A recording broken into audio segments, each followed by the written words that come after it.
Hello, this is Matt on the Moon Family Sedan channel. XRP has a very bright future, and if you've been following me for even just a little bit, you may have heard me state that XRP is my favorite cryptocurrency and happens to be personally my largest individual crypto holding.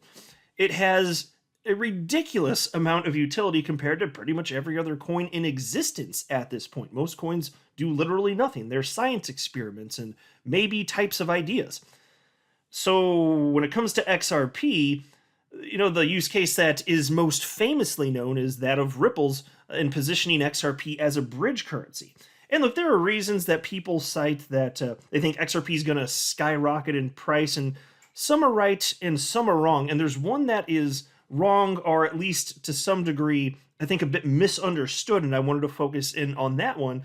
And what's incorrect is this idea that individual transactions, just on-demand liquidity itself, positioning XRP as a bridge currency, that alone is going to cause XRP to skyrocket in price. It's actually much more complex than that, so it's not quite right. But it is true that should Ripple continue to have tremendous success positioning XRP as a bridge currency, that will have, I think, a material effect on the price of XRP, just as any successful adoption of XRP would. So when I look at XRP's future, I'm looking at the totality of real-world adoption and how that might unfold. So it's not just Ripple. I'd love the SEC would love for it to be the case that I'm only here for Ripple, but no, they're just an important part of the XRP ecosystem. But that's not if Ripple ceased to exist, I'd still hold my XRP. Is what I'm saying. I wouldn't be panic selling and be like, no, this is awesome, and other people are using it. So no, but it is important. But can on-demand liquidity drive price? Well, yes, but not the individual transactions, not the way that a lot of people understand it. So I want to kind of break it down and explain what I mean by that. So if you give me a few minutes, I will explain it all in this video, because there's a fun conversation with a handful of XRP community members on this topic just earlier today. But before going further, I do want to be clear, I do not have a financial background of any kind. I am not offering financial advice, and you definitely should not buy or sell anything because of anything I say or write. I'm just an enthusiast who enjoys making YouTube videos about crypto-related topics, but just as a hobby and just for fun. All right, so there's XRP community member on Twitter who goes by the name Wrath of Kahneman, and he very frequently has very in-depth and thoughtful analysis surrounding happenings typically within the XRP ecosystem, a lot of it having to do with Ripple and tracking on liquidity, all sorts of stuff having to do with that. And he digs deep and finds stuff, all sorts of interesting nuances that most people would otherwise know. So it's much appreciated. I find it to be very thoughtful, intelligent, and insightful.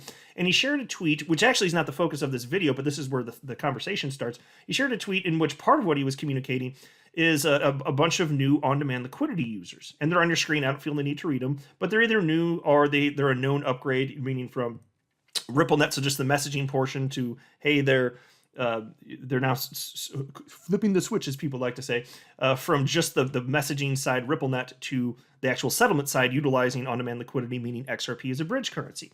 Now, there's somebody who goes by the name Doc Rob, who seems a bit sour and not happy with the price action of XRP, and doesn't seem to think that Ripple has a positive impact on the price action of XRP. And if that's the stance, that's actually true to this point.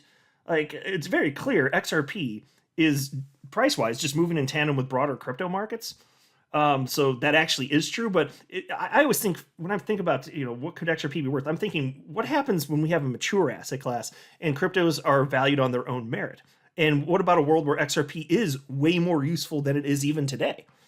So in the short term, I don't get hung up on this, and it seems like Doc Rob is maybe not so thrilled with the current state of things. And okay, fair enough. I'm happy, but to each their own. So Doc Rob says, so more on-demand liquidity partners basically meant a price drop from 46 cents to 40 cents USD, or by a whopping 12%.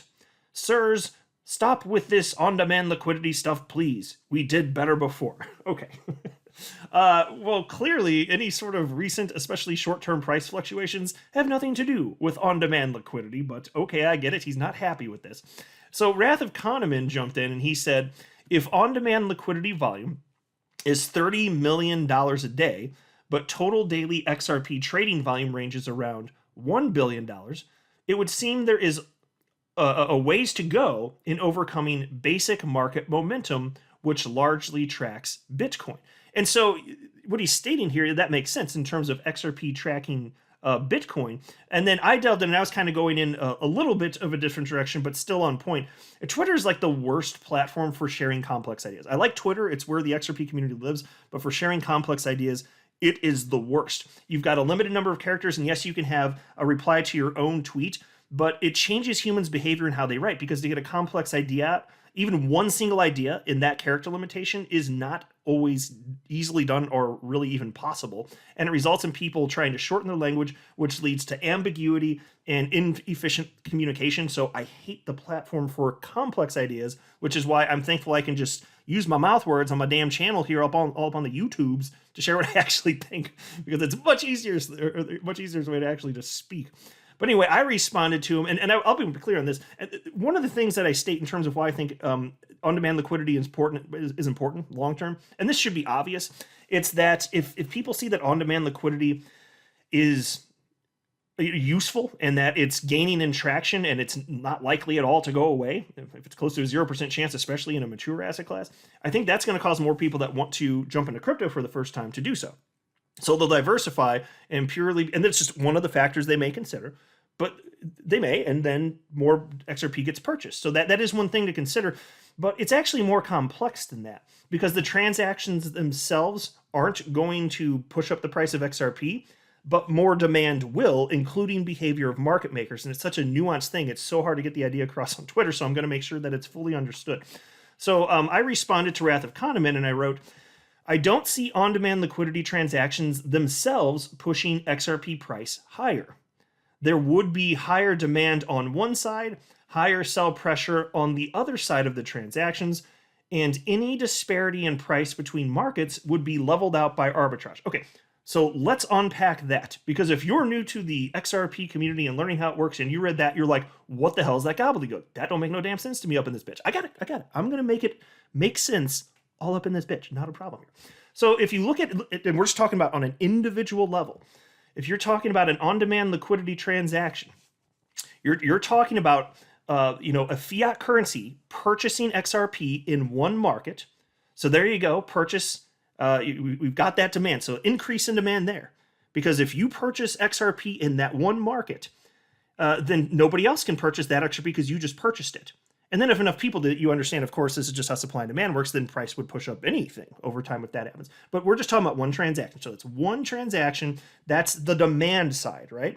In a specific market. It could be the United States. Just say it is, because let's say that the SEC isn't being a bunch of asshat pricks anymore. That's all cleared up, and now we got on-demand liquidity. So let's just pretend it's the United States. And then it's going to go to Mexico, because the intended recipient is someone in Mexico who wants to not have United States dollars, but wants the Mexican peso. Okay.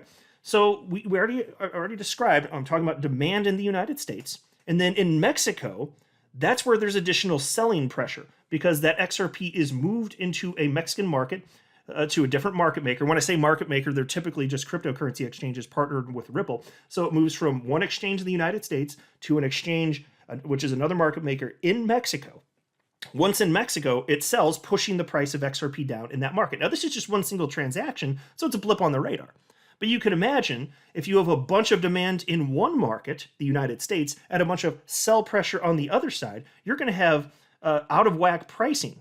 You're going to have price rising in the United States and price going lower in Mexico. Okay, but that's not the whole picture either. Because what happens when people notice that? Because people do notice that. Well, if you notice that XRP is cheaper in one market than another, I mean, what you're going to do is you're going to purchase XRP where in the market where it's cheaper, move it to the market where it's more expensive, and sell it there for a profit. That then drives the price back down in the United States in this particular example. So that's what arbitrage is, and it levels all of this out. So you can see, and this is all done, each individual transaction, it's done, well, as far as XRP is concerned, in 3 to 5 seconds, settles with finality. So you have a buy and a sell. There's a buy and a sell, and it equals out, and then there's arbitrage. It comes out to net zero. It's a big nothing. Do you see what I'm saying? So that in and of itself, that is not what's driving the price. The fact that there's on-demand liquidity transactions, that in and of itself is not what's driving price. But it is more complex than that, and on-demand liquidity ultimately will drive price. I'm just saying not specifically because of that. So hang with me, and I will explain why. It's just a complex topic that I can't really properly distill into a few sentences here. So hang with me here. And then I also wrote, the way for XRP price to go up is simple. Much higher demand from people/entities that aren't selling it anytime soon. So I just pause. So right there, it can be from market makers. It can be from people like me and you. It can be from any number of people that just, they're now in the market.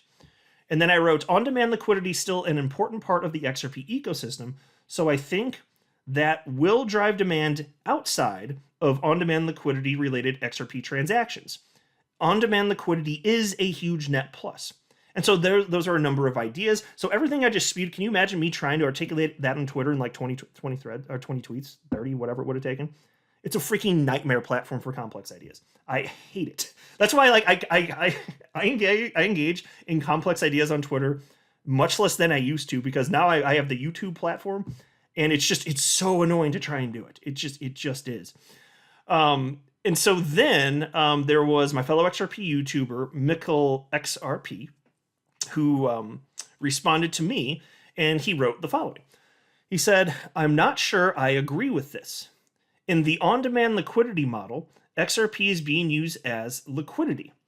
Payment volume impacts the price of XRP as liquidity needs ramp. The more payout volume, the more liquidity, the higher the price of XRP. And so, to be honest with you, and this is why I hate Twitter, I'm not blaming Mikkel for this, but I didn't understand what he was trying to communicate, not with certainty anyway. So again, I'm not blaming him for that. Twitter just sucks for this stuff. So I think I thought I might start to understand what he was talking about. So anyway, I just responded to him, and I just was looking for clarity. And I said, can you expand upon your thinking? I don't understand the mechanics you're describing. If I buy XRP and I sell it immediately, there's a tiny bump in volume in that moment, but I created roughly equal buy and sell pressure. How would that net zero transaction make price go up? And so what I described in my tweet just there is what I took a few minutes to describe to you in greater detail just a moment ago. And then Mikkel responded to that and said, if you wanted to send an average of 20 million through on-demand liquidity every day, you are going to need 20 million in XRP liquidity available to make that transfer.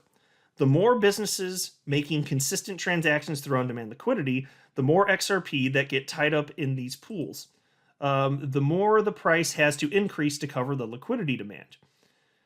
If only 10 XRP was liquid at 40 cents, then you would need a much higher XRP to cover a $20 million transaction. And then he says, by the way, I know this will get misconstrued by someone. I'm not saying there is any kind of one-to-one ratio for volume to price. I am implying that I think volume on-demand liquidity will impact price in a significant way if on-demand liquidity was to handle Swift-like volume. And so at that point, and I think I get what he was, in a general sense, what he was trying to get at.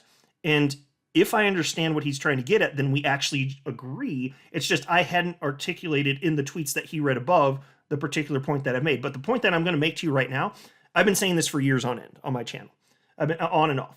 There are only so many times where I'll have complex breakdowns of this type of topic, but every now and it comes up, and I think these conversations are fun, and it's great to share ideas with other community members. So anyway, so I responded to him and I wrote, I think you're saying on-demand liquidity would result in the price of XRP going up because market makers, exchanges, would be holding more XRP, so supply/demand dynamics naturally kick in. If yes, then I agree. But in above tweet, I was talking about the actual on-demand liquidity transactions. People have this misunderstanding thinking that each individual on-demand liquidity transaction drives price, but that isn't quite right. So I think I actually agree with him if I interpreted what he said the way that I'm saying I think he meant it.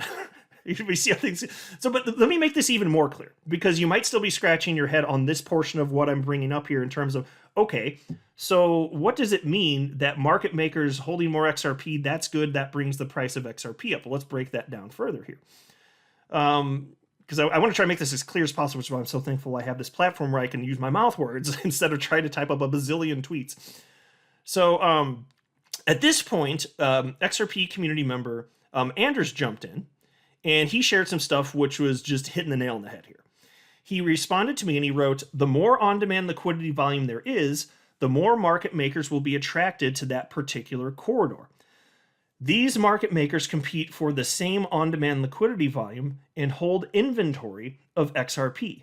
That corridor becomes more liquid, which equals deeper order books, tighter spread, and less volatility. Okay, so again, when we're talking about market makers, typically what we're talking about is cryptocurrency exchanges partnered with Ripple official on-demand liquidity partners, right? And so they are competing for the same volume in any given corridor. That's absolutely true. And so as there's more activity, that creates an opportunity where people are like, there's so much volume here. Maybe I could get me a little bit of piece of that. And then as more competitors come in, what does that do? What he's saying is that drives down the profit margin effectively for firms that are engaging in this. So when he says deeper order books, he's talking about the amount of XRP effectively, I'm dumbing this down, but he's talking about the amount of XRP available for sale in on a particular exchange effectively. That's what he's talking about. And so when he's saying tighter spread, just think tighter margin. That's effectively it. And then because there's more competition, you can see obviously how that would result in less volatility. It's less all over the place because and you'd see that with anything. You even see that with sales of a new business versus a 5-year-old business or a 10-year-old business. The older a business gets, because you have more customers, that in terms of percentage shifts, there's much less volatility. You know, as a business owner 13 years now, that's what I saw with my business. Wild volatility in terms of percentage changes. But tell you what, fast forward a decade, no. You can still trend upwards and you could even have consistent dollar increases year over year. But in terms of percentage differences in the volatility, that decreases. And so that is what he's talking about here. And competition increases. And by the way, there is one thing. Actually, I wanted to mention this at the outset of the video. I'm glad I just thought of it now. I think I forgot to mention this. And look, I'm not pretending to know everything about all this stuff. I've been researching it for over half a decade. But I only can learn what's publicly available, and we're not privy to all the specifics, how the sausage is made, how market makers are thinking and behaving. We're not privy to all of that stuff here. And there's one thing that I had wrong for a long time. I was under the impression for a long time that individual XRP from on exchanges from individual holders like you and I would be utilized in on-demand liquidity. And while that's technologically possible to do, Ripple's intentionally not doing that. It is not what's happening. It's purely market makers, the big exchanges that are the participants here. So it's not technologically impossible, but that is not something that is currently occurring. So that's just one little detail, but for a long time I didn't know that because of the way I initially seen it described, it seemed like it would be, and come to find out that's actually not quite the case. So small detail, but I just thought I'd mention it, and just to illustrate, like, I don't pretend I know everything, but I know a bit just because I've been, following this for so long. So anyway, Anders spot on there, and then he says, market makers compete by offering a better price than their competing market maker. With a ton of on-demand liquidity volume, market makers can turn a profit even with a tight spread. With very little volume, they have to have a wider spread to make it worthwhile profit-wise. Pause. Spot on, and that's how business works in general. There are all sorts of industries where there are fewer participants and you get higher margin. And then there are highly competitive industries where you have much lower margin. And if you don't have tremendous volume, then it's not worth your while to try and compete for little nibbles at something. So if you're going to have tight spreads, you better have a F-word ton of metric ton of transactions to make it worth your while. Absolutely. And then you have Wrath Economan jump in. He says, this is a point Bob Way has made. Bob Way, former Ripple employee, by the way. He also intimated that the mechanism is so efficient, it does not cause as much downward pressure, if I recall correctly. And then Anders says, yes, and since market makers hold an inventory of XRP, this will reduce the available supply. So I'll pause to note that that's true.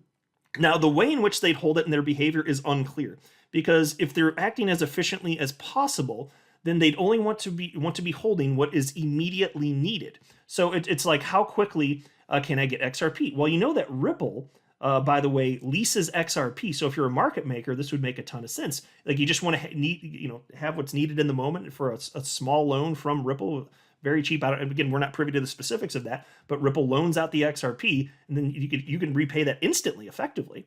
So if you just need, so then the question is, to what degree is it going to impact supply? It is the fact, I think, that it would just be based on whatever the demand is in the actual moment. That's what it looks like to me. But I don't have that publicly available information, so there's a little asterisk there, but I think that sounds right. And then Anders says, once they sell their XRP in on-demand liquidity transactions, they need to buy XRP back. Like Bob said, market makers will need to hold XRP in perpetuity. So pause there. need to hold it in perpetuity, but see, that's where I have the question mark. I'm not saying that he's wrong or that they wouldn't have reserves necessarily, but I don't know for sure how the market makers are behaving. If you're talking about an exchange, yes, they have reserves because they don't know what the supply is for the, in terms of like, customers coming aboard, there's always some sort of surplus. It's not perfectly efficient. But what I'm saying is, in a world where on-demand liquidity is deeply adopted, would it switch to a point where market makers, exchanges, would be more likely to get most of that on tap from Ripple? And I would say this, even if so, though, the good news is it's still getting used in that moment for that particular purpose. So I'm not saying that supply and demand dynamics wouldn't apply. I'm just thinking through with you in real time right now what that might look like. And we don't have the specifics. And also it hasn't adopted to that level. So we, even market makers don't know exactly what that would look like. But the future might look something like that. And then Anders says, market makers will need to hold XRP in perpetuity. The more market makers, the less available supply. And so I do think he's right. And that's why I responded. And this is where it gets to the point, to bring it all home in case it's not clear why this is positive for XRP price action yet. This is it. I wrote, spot on. Even at high velocity. So I was pausing. What I'm talking about is very quick XRP transactions. So spot on. Even at high velocity, a widely adopted on-demand liquidity will suck up a lot of XRP supply. My separate point was that individual on-demand liquidity transactions aren't the secret sauce when it comes to price appreciation. It's demand for XRP that's greater than the demand we have today. And so, pause. Right there. That is exactly what I meant. It's not the individual transaction. If you look at an individual transaction, the supply and the demand, and then people arbitrage, it's just like a net zero. It's a big nothing. But if you're talking about a tidal wave of on-demand liquidity adoption, then it's the market maker that is increasing. They're the ones with the demand. It's not the transaction that's causing it in and of itself. It's the market maker, the exchange, that has the demand. That's the difference. That's what I'm talking about. I don't think enough people understand that. And so this is all very nuanced, but that's why I wanted to take the time to break this down. And then I wrote the following. To simplify, if XRP is being used for one thing in a moment, it can't be used for another. Meaning if it's being used for on-demand liquidity, it can't be bought by retail speculators. So good for price appreciation. Likewise, my HODLed XRP can't be used for on-demand liquidity. Dynamic XRP ecosystem. So folks, hopefully this is clear. Even if XRP transactions are blazing fast in a world where there are trillions of transactions per day internationally, if XRP gets a big piece of that in terms of being used as a bridge currency, I mean, sure, super duper fast, but any amount of XRP, because there are constant transactions back and forth every second of every day. If the XRP is being used for that purpose, and it's the market makers that are doing it, and they're think about this also, they're currently not using XRP for sale on exchanges from regular retailers like you and I. It's the market makers buying the XRP or leasing it from Ripple. And so then it can't be used for anything else while it's being used for that. You can't purchase it. You listening to this can't purchase it while the market maker has it and is using it for on-demand liquidity. So if you can't buy that, it's simple. So then a bunch more people come in for demand, more market makers come in, there's more demand for the XRP for that use case. That pushes price up. So I know we had to wait that long for me to get to, I had to do this in order though. I hope you see why. That is what pushes the price up. Absolutely. Of course, it's a no-brainer. So I hope that makes it clear. Even the human, so this is much better than Twitter, but even the human language, it can be difficult to communicate complex ideas, and this is definitely a complex idea. So we can't purchase it, but it exists. But if there's more people, so then think about this: more people come in wanting to diversify into crypto. It goes back to one of the things I said earlier in the video too. All these market makers increasingly holding XRP, and even if they're not holding it for long, but they increasingly need it for more and more on-demand liquidity volume. Well, that happening in conjunction with people like you and I, our new speculators coming into diversifying into crypto, that's more demand, limited supply, deflationary supply, actually, decreasing supply. And so we're so early. And here, and substantially less than 1% of humans having ever held XRP pushed it up to almost $4 at its all-time high 5 years ago. What do you think is going to happen in a world that has sufficient maturation and usage for XRP? What do you think that's going to look like? That's why I'm saying, it's exciting. We're so early, and so there is this idea that I think people get a little bit wrong. But yes, on-demand liquidity matters for all the reasons I just articulated. So I hope that makes sense. If you have any questions, let me know. Or if you disagree, if you think I'm getting something wrong, or maybe I'm missing something, because again, I don't know everything. And if you have some information that I don't have that's true, and you share it with me, that could totally shift my opinion on X number of things, whatever it is. So I'm just sharing with you what I've learned, and it's difficult understanding that we're not privy to every single thing that's going on behind the scenes and all the contracts and the mechanics of how all this works. We can only go based on publicly available knowledge. But I think this is about right given that situation. So I'll go ahead and wrap up there. I'm not a financial advisor. You should not buy or sell anything because of anything I say or write. That would be a very, very, very bad idea. Until next time, to the Moon Family Sedan.